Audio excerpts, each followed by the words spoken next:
Sunday night, 6 p.m. Eastern Time, while most people are finishing dinner, watching TV, or getting ready for the week ahead, the global financial system quietly comes back to life. Screens light up in Asia, futures markets open, and from that moment forward, nothing is truly under control anymore. What looks like an ordinary weekend is actually the final calm before a storm that has been building for years.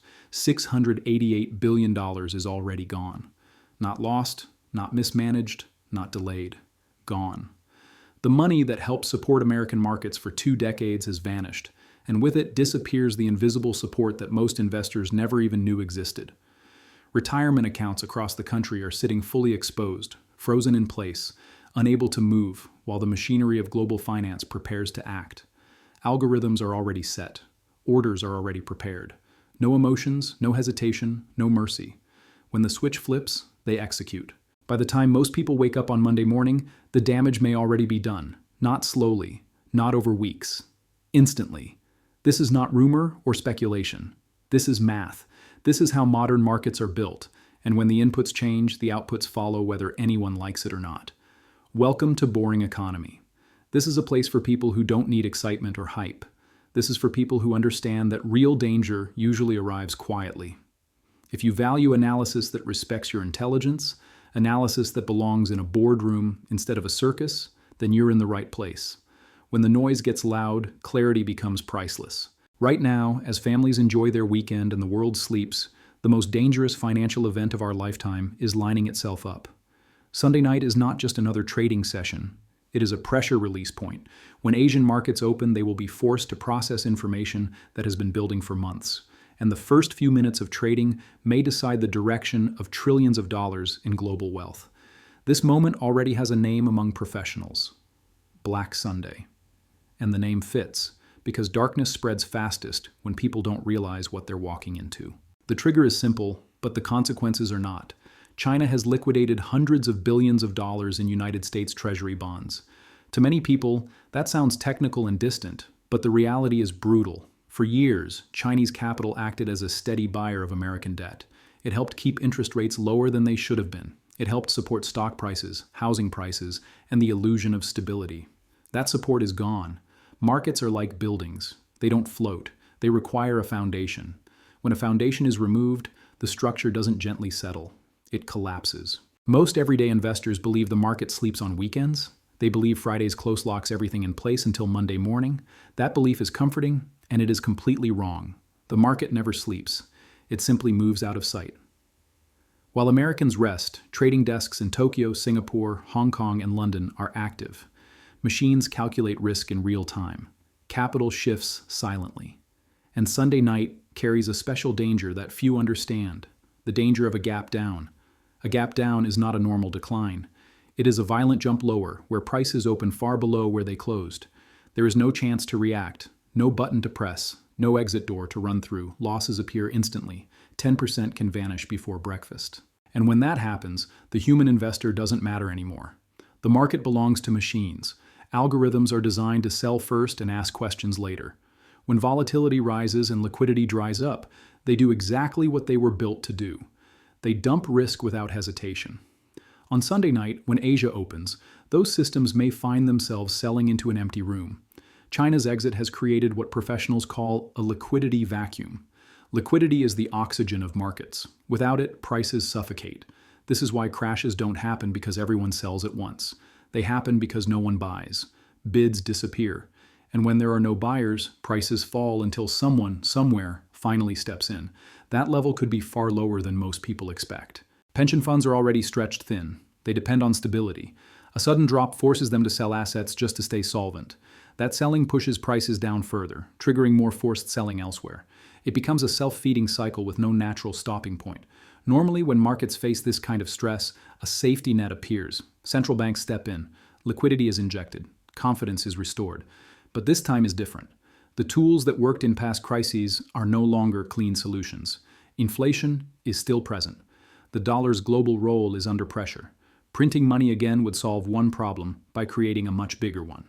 Support will be attempted. It always is. But this wave is larger than the defense is prepared to stop it. While stocks struggle, one asset stands in sharp contrast: silver. When money flees risk, it does not disappear. It moves, and when trust in paper assets fades, capital looks for something real, something tangible, something that cannot be printed, paused, frozen, or erased by policy. Silver sits at the center of that shift. The stock market crash is only the first act. The real danger comes next, when fear moves from screens into real life. When people see their savings shrink overnight, behavior changes. Psychology takes control, and psychology moves faster than any algorithm. Monday morning, people will not rush to banks to deposit money. They will rush to withdraw it. This is how bank runs begin. Not with logic, but with fear. The modern banking system was never designed for everyone to demand their money at once. It only works when trust remains intact. When that trust breaks, limits appear. Machines go empty. Doors close. The stock crisis and the banking crisis are not separate events. They are two sides of the same system. History shows this again and again, and history also shows something else. Major crashes almost always begin on a Monday. Bad news builds over the weekend, spreads quietly, and explodes when markets reopen. There is one market that doesn't wait for Monday. Crypto trades nonstop. And because of that, it often becomes the first source of cash during emergencies. When margin calls hit elsewhere, crypto is sold aggressively, not because it has no value, but because it is liquid. This creates sharp, violent drops. But unlike traditional markets, crypto often recovers once forced selling ends. It exists outside the traditional banking system, and that independence becomes valuable when confidence erodes. Behind all of this sits the bond market, quietly controlling everything. Rising bond yields mathematically lower stock values. This is not opinion, it is calculation. When yields rise too far, equity valuations collapse whether investors believe it or not. The media avoids talking about this because panic is contagious. Silence protects the system longer than truth does. Institutions move first. Retail investors move last. This is how wealth transfers occur during crises.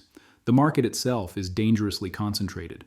A handful of massive technology companies now carry an enormous portion of total market value. When liquidity disappears, these names become the primary targets. Not because they are bad businesses, but because they are crowded trades. Leverage makes everything worse. Borrowed money amplifies gains on the way up and destroys portfolios on the way down. Margin calls are mechanical. They do not negotiate, they liquidate. As markets fall, real estate follows. The wealth effect reverses, confidence disappears, transactions freeze. Housing, already stretched, loses its final support. Corporate buybacks, once a major source of demand, are slowing. Higher rates make them expensive. Without them, the artificial floor under stocks vanishes. Volatility explodes. Algorithms respond by selling more. Machines feed machines. Speed replaces thought. Geopolitics adds pressure. Any conflict, any escalation, any surprise over the weekend acts as fuel on an already burning fire. For many investors, this will be their first real crash. It will change how they see markets forever. Trust once broken takes decades to rebuild. Pensions suffer quietly but deeply. A large drop sets them back years. Some promises will not be kept.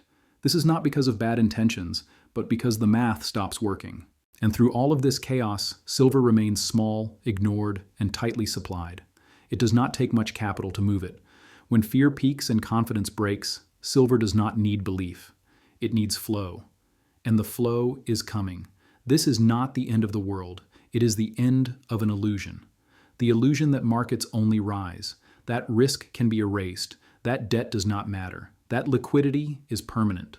Sunday night, mathematics replaces hope. Those who prepared will not celebrate. They will simply survive. And in times like these, survival is victory. The countdown has already begun. History does not announce itself loudly. It moves quietly, then suddenly, all at once.